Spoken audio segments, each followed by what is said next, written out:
अस्सलाम वालेकुम नाज़रीन, एक नई वीडियो में खुशामदीद। आज की वीडियो में आपके साथ रेसिपी शेयर करूंगी मिक्स वेजिटेबल पकोड़े की। ये खाने में बहुत ही लाजवाब बनते हैं, ज़रूर ट्राई कीजिएगा। और बनाना भी इंतहाई आसान है। अफ्तारी में एक बहुत ही आसान और सादा सी रेसिपी है जिसको आप बहुत आसानी से ट्राई कर सकते हैं। कैसे बनाई जाती है आइए जानते हैं। इसमें सबसे पहले लेंगे 1 कप के करीब बेसन। 1 कप के करीब बेसन लेने के बाद इसके अंदर शामिल कर देंगे पालक हाफ कप के करीब, और उसके बाद एक मीडियम साइज़ का आलू, उसको मुनासिब साइज़ में कट करके शामिल कर लेंगे। उसके बाद इसके अंदर शामिल करेंगे हाफ कप के करीब मटर।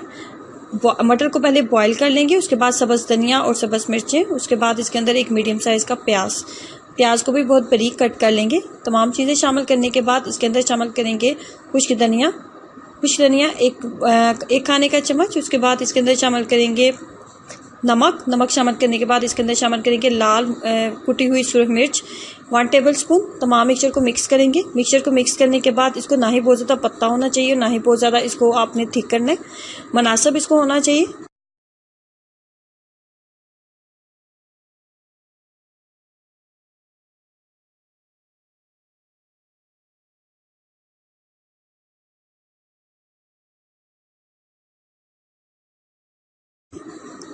कुकिंग ऑयल को गर्म करने के बाद इसके अंदर छोटे साइज़ के आप पकोड़े इसके अंदर बनाएंगे, बहुत ज़्यादा बड़े साइज़ के ना बनाएं, मुनासिब छोटे साइज़ के पकोड़े हम बना लेंगे।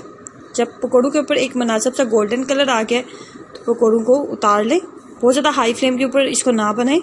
इसको जब कुकिंग ऑयल एक दफ़ा बहुत ज़्यादा गर्म हो गया तो लो फ्लेम के ऊपर इसको बनाएं। और इसके अंदर बहुत ज़्यादा मसाले शामिल नहीं किए जाते, लेकिन ये खाने में बहुत ही लाजवाब बनते हैं। ज़रूर ट्राई कीजिएगा और अपना एक्सपीरियंस मेरे साथ ज़रूर शेयर करें। वीडियो अच्छी लगी है तो लाइक करना और चैनल को सब्सक्राइब करना मत भूलें। अल्लाह हाफिज़।